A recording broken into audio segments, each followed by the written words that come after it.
holding one of these bottles and looking at some of the previous art labels and noticed that the middle section of the bottle is kind of a cylinder. Well, it is a cylinder. And it reminded me of one of these, which is the first recorded music format that Thomas Edison invented in the late 19th century, which is exactly the same time that Beck started brewing beer, by coincidence. So on opposite sides of the Atlantic, there are these two things going on. I was thinking, well, why don't we try and fuse these two things together and make a sculptural object that's playable, a playable beer bottle. Edison invented the cylinder record really back about in the 1890s, but it was around 1900 that they became popular after showmen started to use them to let people hear their voices really.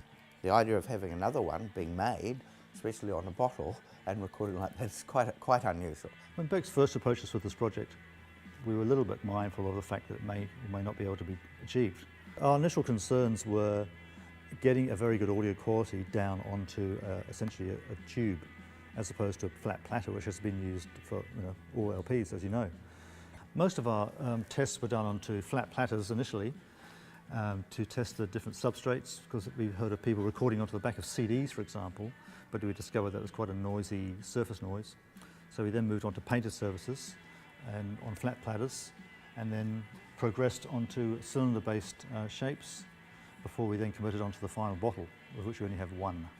And the next hurdle was a device for cutting into the bottle, that being a lathe, basically, a lathe tip. The main reasons for using a hard drive arm, as you see here, is that it cuts in a true transverse path, as opposed to a standard recording lathe that does up and down movements and side to side. And because the modern music has a lot of bass in it these days, the needle would tend to bounce out of the groove, as it were. So using this system, it does allow us to get a lot of bass energy into the track. The gag of using modern technology and then reverse engineering it back to cutting an analog cylinder. As we got a better and better quality track, it became obvious to us that all of the parts in the workshop were putting a noise onto the bottle. The motor and the belt and the bearings, just as one example, but that kind of thing went all the way through it.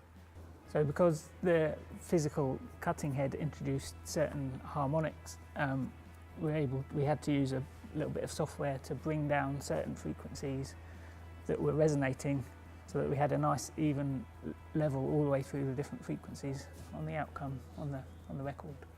We had initial concerns about delivering a very high sound quality, because most of the recordings we've heard onto cylinder-based playback devices being very scratchy. By lucky chance, a Ghost Wave track is somewhat thrashy and heavy in the mid-range, so we weren't struggling with particular high frequencies and bass-heavy areas of the audio spectrum. So it's an opportunity to bring the band's music together with the physical bottle in an innovative way, and sort of drag that lovely analog sound technology from the 19th century into the 21st century.